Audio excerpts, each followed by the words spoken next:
आज मुद्दामून एक महत्त्वाच्या विषयासाठी आपल्याला इथं बोलवलं आहे.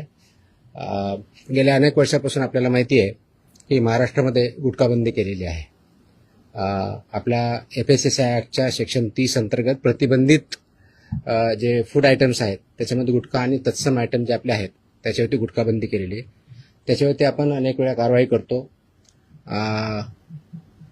रेड्स करतो, फाईन करतो, FIR करतो. त्याच्यामधल्या प्रोव्हिजननुसार जेल पण होते, प्रॉसिक्युशन पण चालू आहेत. परंतु प्रोहिबिटेड आयटम असतानाही, फूड आयटम असतानाही महाराष्ट्रातल्या ऑलमोस्ट सगळ्या ठिकाणी हा गुटखा विकला जातो आणि कंझ्युम केला जातो. ही रियालिटी आपण बघतोय. मग याच्यावरती पर्याय काय? एन्फोर्समेंट तर चालू आहे, ते आपण आता जास्त स्ट्रिक्ट करत आहोत, तर ते चालूच राहील. परंतु याच्यावरती काही डेटरन्स असा क्रिएट करता येईल का की ज्याच्या माध्यमातून, कारण प्रोड्युसर तर इथं नाही आहेत प्रोहिबिटेड असल्यामुळं, ते बाहेरून आपण जे याच्यामध्ये इन्व्हॉल्व असणारे बिझनेसेस आहेत, बिझनेस पर्सन्स आहेत, ट्रान्सपोर्टर्स आहेत, रिटेलर्स, होलसेलर्स, सेलर्स, हे त्याच्यामध्ये इन्व्हॉल्व आहेत. त्या प्रकारचं रॅकेट आहे आणि ते जर उद्ध्वस्त करायचे तर आपल्याला खूप मोठ्या प्रमाणात स्ट्रॉंग स्टँड घेणं हे गरजेचं आहे. ह्या निष्कर्षापर्यंत शासन पोहोचलेलं आहे आणि म्हणून मध्ये बऱ्याच वेळेस याच्यावरती डिस्कशन पण झालं की काय केलं पाहिजे. आणि मी इथं जॉईन झाल्यानंतरही याच्यावरती आम्ही विचार केला काय करता येईल, कारण याच्यामध्ये this is a danger to public health आणि म्हणूनच तो आयटम प्रोहिबिट केलेला आहे. जर पब्लिक हेल्थला जर डेंजर असेल आणि तो आयटम प्रोहिबिट केलेला असेल तरीही त्याचा व्यापार होत असेल, तिथं ट्रान्सपोर्ट होत असेल, होलसेलर विकत असतील, सेलर विकत असतील आणि तो अवेलेबल होत असेल, तर त्याच्यावरती स्ट्रिंजेस्ट पॉसिबल ॲक्शन घेणं गरजेचं आहे. ह्या निष्कर्षापर्यंत पोहोचल्यामुळं आज दिनांक 12 जून रोजी मी मोका लावण्याचे आदेश पारित केलेले आहेत. So we have issued the order saying that MCOCA provisions will be, MCOCA कायदा, मकोका ज्याला आपण म्हणतो, Maharashtra control of organised crimes act 1999 हा आम्ही इन्व्होक केलेला आहे. ही माझी त्याची ऑर्डर आहे इश्यू केलेली. आणि ह्या ऑर्डरच्या अनुषंगाने हा फक्त फूड सेफ्टी ऍक्ट 2006 चे कलम 3, 26, 27, 30, 38, 41, 42, 59, 63, 64 आणि 89 बरोबरच Maharashtra control of organised crimes act 99 चा sections 21D, 21E, 21F, 3, 4, 18, 21 and 23 read with code of criminal procedure 1973 किंवा भारतीय नागरिक संहिता सुरक्षा संहिता 2023 याच्या अनुषंगाने ही ऑर्डर मी आज पास केलेली आहे. एक मिनिट मला बोलू तर द्या, माझं पूर्ण होऊ दे. पूर्ण झाल्यानंतर विचारा ना प्रश्न. सो ही कारवाई करताना हे प्रोव्हिजन्स आहेत. त्याच्यामध्ये ऑथॉरिटी कोणती आहे, त्याचं रॅशनेल काय आहे, कोणत्या क्राईम्सला, कोणत्या ऑर्गनाइज्ड क्राईम मधल्या जी 21D ची डेफिनेशन सांगितलं त्याच्या क्राईम मध्ये हा क्राईम कसा बसतो, त्याच्या ऑथॉरिटी कोण कोण आहेत, ह्या सर्व आपण डिफाईन केलेल्या आहेत. आणि याच्या अनुषंगाने अल्टिमेटली आपण काही ऑर्डर्स, डिरेक्शन्स या माध्यमातून दिलेल्या आहेत.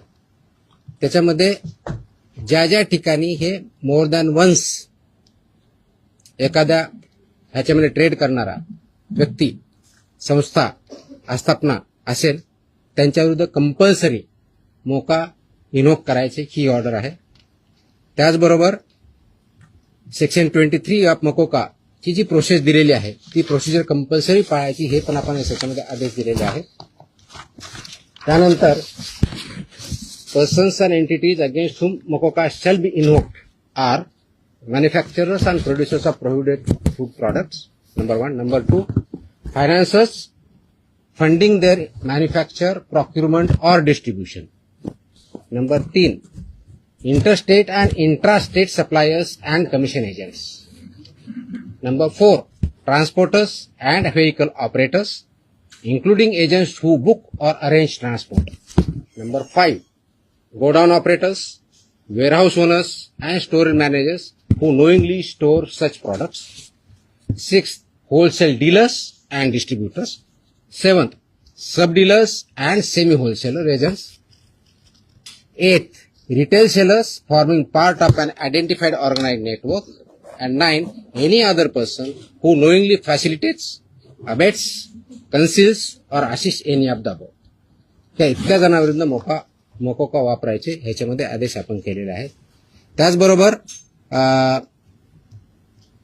प्रिझम्पशन ऑफ एलिजिबिलिटी जी आहे ते फक्त याच्यावरती नाही तर प्रिझम्पशन ऑफ एलिजिबिलिटी हे आपण ज्यावेळेस म्हणतो की any one or more of the following is present, ते स्ट्रॉंग प्रिझम्पशन फेवर करणारं मोकोकाला हे प्रोव्हिजन वापरायचं. आणि no officer shall refrain without recording specific return reasons approved by joint commissioner. रिजनचं जे असेल त्याच्यामध्ये की interstate supply chain or manufacture nexus हे आपल्याला वरती न्यायचं प्रिझम्पशन ऑफ एलिजिबिलिटीसाठी वापरायचं आहे. Clandestine godowns, fake labels, dummy firms or forged invoices याच्यासाठी सुद्धा हा वापरायचा आहे. Simultaneous seizures across multiple districts pointing to a common syndicate त्याच्यासाठी सुद्धा वापरायचं आहे. Corruption of enforcement officials or intimidation of informers of witnesses यासाठी आपण वापरणार आहोत. Seizure value exceeding ₹10 lakhs in a single action or ₹25 lakhs cumulatively from the same account or network. आणि financial flows indicating systematic profiteering including hawala और बेनामी channels याच्या सुद्धा आपण ते एस्केलेट करण्यासाठी हे सुद्धा प्रोव्हिजन त्याच्यामध्ये आपण वापरणार आहोत. याची ओरिजिनल ड्युटी आहे ते आपण फूड सेफ्टी ऑफिसरवरती देणार आहोत. डेजिग्नेटेड ऑफिसरच्या ड्युटी आपण याच्यात ज्याला असिस्टंट म्हणून त्यांना डिफाईन केलेल्या आहेत. जॉईंट कमिशनरच्यात केलेल्या आहेत. नेटवर्क वाईड प्रॉसिक्युशन करायचं हे आपण सांगितलं आहे. पार्शियल ऍक्शन घ्यायची नाही, कंप्लीट घ्यायची. आणि कॉन्फिस्केशन, अटॅचमेंट अँड फोरफिचरचं कसं करायचं ट्विन ट्रॅक स्ट्रॅटेजी ही पण त्याच्यामध्ये सांगितलेली आहे. त्याचं प्रॉसिक्युशन रजिस्टर मेंटेन करायचं सांगितलेलं आहे. बेलला अपोजिशन करायचं सांगितलेलं आहे. आणि procedure compliance with the criminal procedure code हे सुद्धा आपण मॅन्डेटरी केलेलं आहे. याचा सर्वांचा ऑब्जेक्टिव्ह जो आहे बेसिकली आपण मोका का वापरतोय कारण हा स्ट्रिंजंट लॉ आहे, आय अंडरस्टँड. आणि त्याचं म्हणूनच खूप थॉट करून विचार करून याच्यावरती कायद्याचे जे कलम आहेत, सेक्शन्स आहेत त्याचा अभ्यास करून this order is basically done to prosecute in the interest of food safety in violation but as an organized crime against public health. हा क्राईम पब्लिक हेल्थच्या अगेन्स्ट आहे. आणि आर्टिकल 47 ऑफ द कॉन्स्टिट्यूशन जे आहे ते स्टेटला मॅन्डेट करतं. That is where my order begins with. आणि तुम्हाला copy me देईलच, press note बरोबर ही कॉपी पण असेल so that you can go through that order. It says the Article 47 of the Constitution of India cast upon a state primary duty to improve public health and in particular to bring about prohibition of consumption of substances injurious to health. हे already आपण prohibit केलेलं आहे. त्याचं implementation व्हावं, public health improve व्हावं आणि public health जी endanger होते ते कंट्रोल करता यावं या दृष्टिकोनातून मोकोका कायद्याचे प्रोव्हिजन हे प्रोहिबिटेड आयटम जे 32 म्हणजे फसाई ऍक्टच्या सेक्शन 32 अंतर्गत जे आपण प्रोहिबिट केलेले आयटम आहेत त्यांच्यावरती आजपासून म्हणजे अगोदरच लागू करू शकलो असं पण आज आपण ती ऑर्डर काढलेली आहे.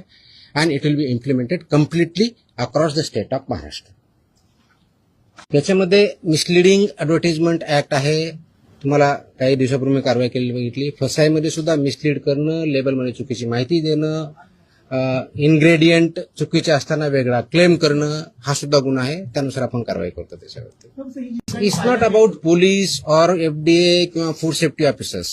It is the holistic. याच्यामध्ये कंझ्युम करणारा आहे तेवढा जबाबदार आहे, विकणारा आहे तेवढा जबाबदार आहे, इन्फोर्स न करणारा आहे तेवढा जबाबदार आहे. जो कोणी जबाबदार असेल आपण त्याच्यावरती कारवाई करणार आहोत आणि स्ट्रिक्ट करतोय. तुम्ही गेल्या काही दिवसामध्ये बघितलं असेल हा ज्यावेळेस प्रोहिबिट केला त्यावेळेसचा उद्देश हाच होता ही it's a danger to public health.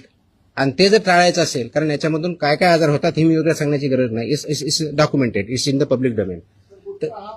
ते करण्यासाठी आपल्याला स्ट्रिंजंट ऍक्टचे प्रोव्हिजन आपण आज का इन्व्होक करतोय कारण जेवढ्या इफेक्टिव्हली आपल्याला करायचं होतं तेवढं होऊ शकलं ना. हा डेटाच्या आधारे तुम्हाला मी डेटा सांगतो म्हणजे जस्ट फॉर इन्फॉर्मेशन आपल्याला हा एक असेल की आतापर्यंत गेल्या 10 वर्षात ऑलमोस्ट आपण FIR किती केलेले आहेत महाराष्ट्रामध्ये. 32चा FSSAचा जो सेक्शन प्रोहिबिट केलेला आहे त्यावरती जे मॅन्युफॅक्चरर्स आहेत त्यांच्या विरुद्ध 260 मॅन्युफॅक्चरर्स FIR आहेत आपले. जे पुरवठादार आहेत हा सप्लायर्स ते 248 आहेत आणि पर्सन्स जे आहेत ते असे 190 असे 703 ट्रान्सपोर्ट कोणते हे ट्रान्सपोर्ट सॉरी ट्रान्सपोर्टर म्हणजे उत्पादक 260 सप्लायर्स 248 आणि ट्रान्सपोर्टर्स 190 असे 703 FIR आहेत.